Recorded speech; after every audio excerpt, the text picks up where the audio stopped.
Hi, this is Reverend Matt Hamasaki. I'm trying something new here, so I'm going to call it a hot take. And this has three meanings to it. I like putting meanings on top of meanings. So first, I want it to be hot in the fact that I don't want them to be real long. So it's kind of like touching something hot, like, that's hot. Let it go. So trying to get through it kind of quickly, each one of these. I don't want it to be too dry or like heavy. Second, like the hot take, it makes a nice kind of acronym for heart of the teachings, and this is kind of what I wanted to accomplish with this, is to get to the heart of the teachings, going through what Shinran wrote in the passages on the Pure Land Way. Finally, as a hot take in like the sports world, is kind of something that not everyone necessarily would agree with. And so for myself, I'm using it also in that way, because a lot of people, when they think of Shinran and his thinking, they go with the Jodo Shinshu, which is often referred to as his magnum opus. And instead, I'm using the passages in the Pure Land Way because I personally think it's a better, easier way to understand the Nembutsu teaching. So it is something that he wrote, so it does have that authenticity to it.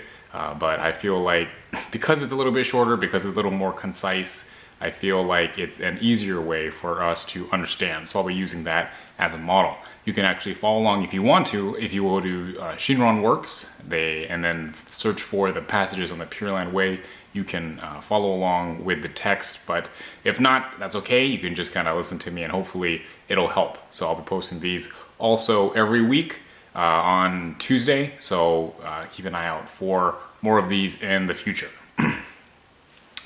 Okay, so we'll go ahead and get started. When we come to the preface, we'll skip halfway through. The first half is kind of an overview and it references a lot of things that we're going to get into, so we'll come back to it. But for now, we'll go to the second half, where it states, "Here I, Gutoku of outlying islands, rely on the treatises from India and Western regions, and looking to the explanations of the teachers of China and Japan, reverently entrust myself to the teaching, practice, and realization that are the true essence of the Pure Land Way. And knowing keenly that the Buddha's benevolence is difficult to fathom, I seek to clarify it through this collection of passages on the Pure Land Way." So, starting here, Gutoku is another name that Shinran had for himself. So a little bit on him. Shinran Shonin was born in 1173 and passed away in 1263. He never tried to be the founder of anything. He always considered himself to be the disciple of his teacher, Honen Shonin, and was given the honor of copying his works. So at that time, they didn't have any copy machines. You had to copy everything by hand, and you were only allowed to copy somebody's work in this Buddhist community if you actually truly understood what they were trying to say. So it was kind of honor for people to be able to copy the work. During that time, the Nembutsu teaching was under heavy criticism, and so to defend it, Shinran studied a lot. He was part of different debates, and he wrote a lot. Of course, as I mentioned earlier, the Jodo Shinshu, but that was written in a style popular with the scholastic monks at that time, which would quote many different sutras to show the legitimacy of a position. So while it's very exhaustive, it's very lengthy and difficult to understand. So hopefully we'll be able to get through a little bit more in this one, as I said again earlier. Now, going back to the passages in the Pure Land Way, when he says he's relying on the treatises from India and the Western regions and the explanations of the teachers of China and Japan, he's talking about the 7 Pure Land Masters, which maybe you've heard of. They are on the scroll in our hondo, in the place in our altar area.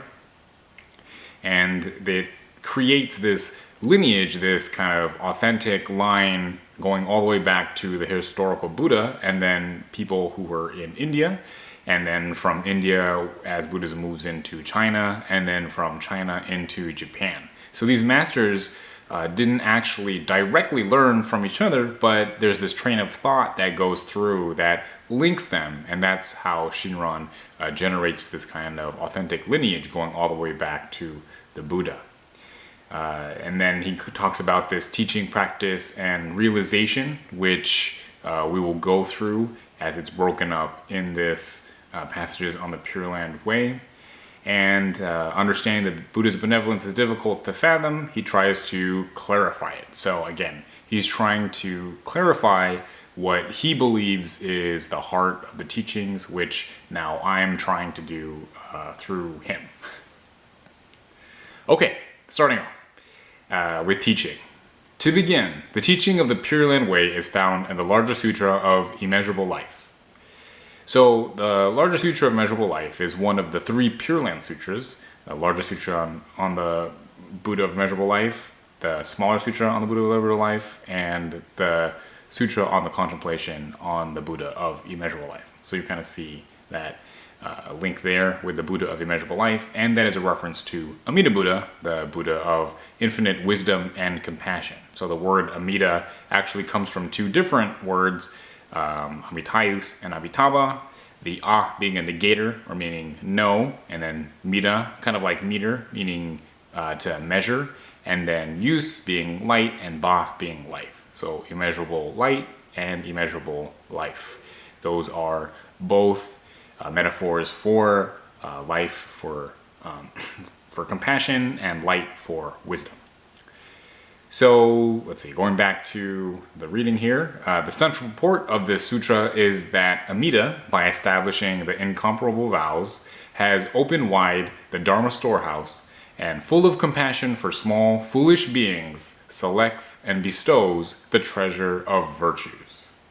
What Shinran is trying to say is that the whole point of this sutra is for Amida to open up the realm of nirvana, which is the Dharma storehouse, through creating these vows. And it's out of the compassion for these small, foolish beings, or all of us living here, that Amida Buddha has selected and then given these virtues. It is, going back to the reading, it reveals that Shakyamuni appeared in this world and expounded the teachings of the way to enlightenment, seeking to save the multitudes of living beings by blessing them with the benefit that is true and real. So I think probably most people are familiar with this, that the historical Buddha, Shakyamuni Buddha, appeared in this world and then tried to bring as many to enlightenment as he could. Assuredly, the sutra is the true teaching for which the Tathagata appeared in this world. It is the wondrous scripture, rare and most excellent. It is the conclusive and ultimate exposition of the one vehicle. So Shinran believes that this is not just any sutra or any teaching, but it is the most important one. It is the one that is rare and most excellent. And when he talks about the one vehicle, it's about this ideal within Mahayana Buddhism. So Mahayana Buddhism is a form of Buddhism where there was a huge split a couple hundred years after the Buddha passed away, where there was a group of monks that decided that what was important is each individual to reach enlightenment, and that's what the Buddha was trying to teach.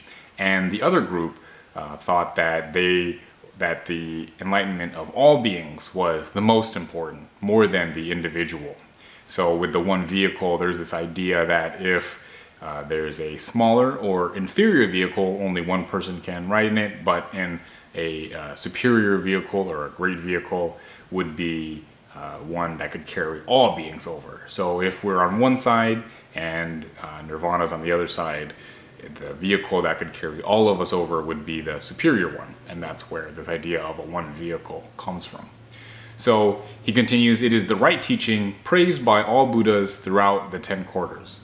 To teach Tathagata's primal vow is the true intent of this sutra. The name of the Buddha is essence. So the Tathagata is one who has come from Nirvana, and Amida is often referred to as the Tathagata because Amida Buddha was not a specific person, but rather part of this myth or legend that the Buddha told in order to help us. Now, to get into the Sutra of the Buddha of Immeasurable Life, Shakyamuni Buddha gave this teaching to the Sangha when Ananda, his kind of right-hand man, and he always was one that would ask these great questions that would allow Shakyamuni Buddha then to respond and do the teaching. Whenever he talked, it was always to help the multitude of beings. So when Shakyamuni gave this teaching, when Ananda asked about his appearance, and to now quote from the largest sutra on the Buddha of Immeasurable Life, Ananda said to the Buddha, "Never before have I beheld your lineaments as sublime as they are now. Indeed, great sage, I have thought to myself, today the world-honored one abides in the Dharma most rare and wondrous. Today the great hero abides where all Buddhas abide. Today the world's eye abides in the activity of guide and teacher. Today the preeminent one of the world abides in the supreme enlightenment. Today the heaven-honored one puts into practice the virtue of all Tathagatas. The Buddhas of the past, future, and present all think on one another. Do not you, the present Buddha, also think on all the other Buddhas now?" The Buddha responded, "O Ananda, all Tathagatas who are to be revered and who have realized perfect enlightenment dwell firmly in great compassion, and to bring benefit to sentient beings they appear in the world as great masters, events as rare as the blossoming of the Udumbra. This is why you have asked this question. It is out of commiseration for all the sentient beings and out of desire to bring them benefit and happiness. Well, have you asked this question?" So the Udumbra is this tree that's supposed to bloom only not very often, very rare. So this was the kind of feeling that was going on in that time, that Ananda saw the Buddha and all of these amazing things seemed to be happening that he could just see in the Buddha. And the Buddha said, "Yes, that's exactly what's happening. And now I'm going to expound this wonderful sutra." Ananda said that he looked amazing that day, and it wasn't because all the Buddhas were thinking on him and he was thinking on all the Buddhas. And the Buddha replies, "Yes, what a wonderful question, and now I will expound this teaching." So for Shinran, he understands this as being one of the reasons why this is the best sutra, because the Buddha was just literally glowing that day because of how everything was kind of coming together, and all the Buddhas were focusing their energy on this sutra. The Buddha then expounded the teaching of a king who met the Buddha Lokeshvara Raja and then became the Bodhisattva Dharmakara. So backing up a little bit, the king who met Buddha Lokeshvara Raja wanted to follow in his footsteps because he was so amazed of how he was. So in order to do that, he had to go to all of these different Buddha lands. And these Buddha lands are lands that are created by Buddhas. It's within their abilities as a Buddha. And it's supposed to be very pleasant for people going there so that they could then be better equipped to learn the teachings and hopefully attain enlightenment. Now, when this king became a follower, he became a bodhisattva, one who was hoping to reach enlightenment, but then also to bring all beings with him. He became Bodhisattva Dharmakara, and after visiting all of the Buddha lands, picked all of the good parts and wanted to leave out all of the bad parts, so we had the best Buddha land, which is what we call the Pure Land. So after deciding on how he would create his own Pure Land, he created these vows, which is an important part of the Bodhisattva practice, and by fulfilling these vows, he would create the Pure Land. Now, it's said at the end that Amida Buddha exists, that the Pure Land exists, and so with kind of this reverse logic, it must mean that all those vows were then fulfilled. And that's how the Pure Land, at least through this teaching, was created. To get into this further, we're going to have to look into the Bodhisattva vows that Amida made, and one in particular, the one that Shinran basically bases the entire understanding of Jodo Shinshu under. So we'll look at that in next time's Hot Take. We'll hope to catch you then. All right, thanks. Bye-bye.